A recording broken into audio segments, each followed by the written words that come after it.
రక్షణ. ఎక్కడి నుంచి రక్షణ? ఇక్కడి నుంచి నీకు రక్షణ కావాలంటే ఇప్పటి నుంచి నువ్వు స్టార్ట్ చేయాలి. ఇప్పటి నుంచి నువ్వు స్టార్ట్ చేయాలి. అది రక్షణ అంటే. అది రక్షణ అంటే. దీనికోసం నువ్వేం చేయాలి తెలుసా? దీనికోసం నువ్వేం చేయాలి తెలుసా? సింపుల్గా యేసుక్రీస్తు వారి యొక్క బ్యూటీ ఏంటో చెప్పానా మీకు?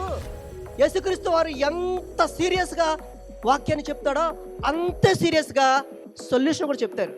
అది యేసుక్రీస్తు వారు ఎంత సీరియస్గా వాక్యాన్ని చెప్తారో, ఎంత విధానంలో చెప్తారో అంతే సీరియస్గా రూట్ కూడా చెప్తారు, సొల్యూషన్ చెప్తారు. ప్రాబ్లం ఆయన చెప్తాడు, సొల్యూషన్ కూడా ఆయన చెప్తాడు. మీరు బాధపడకండి, మీరు బాధపడకండి. ఇరుకు మార్గమే కానీ ఇట్స్ అవైలబుల్. ఇరుకు మార్గమే, కష్టమే కానీ అది అవైలబుల్గా పెట్టాడు, అందరికీ పెట్టాడు. దీనికోసం నువ్వు గుండ్లు గీగించుకోవాల్సిన పని లేదు. దీనికోసం నువ్వు టిక్కెట్లు కొనుక్కోవాల్సిన పని లేదు. దీనికోసం నువ్వు యజ్ఞ యాగాదులు కూడా చేయాల్సిన పని లేదు. దీనికోసం నువ్వు చేయాల్సింది ఏంటో తెలుసా? జస్ట్ విశ్వాసం ఉంచడమే. అంత సింప్లిఫై చేశాడు, అంత సింప్లిఫై చేశాడు. ఎంత సీరియస్ మ్యాటర్ని ఎంత సింపుల్గా చూపిస్తున్నాడు చూడండి. మల మాడుతున్నటువంటి నరకాన్ని చూపిస్తున్నాడు.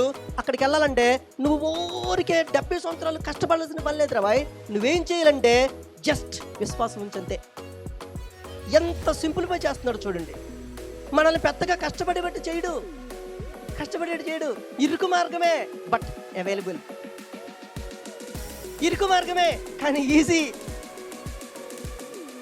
ఈజీ కానీ మనమే రాట్లా. మనమే విని విన్నట్లు వదిలేస్తున్నాం, మనమే చూసి చూడనట్లు వదిలేస్తున్నాం.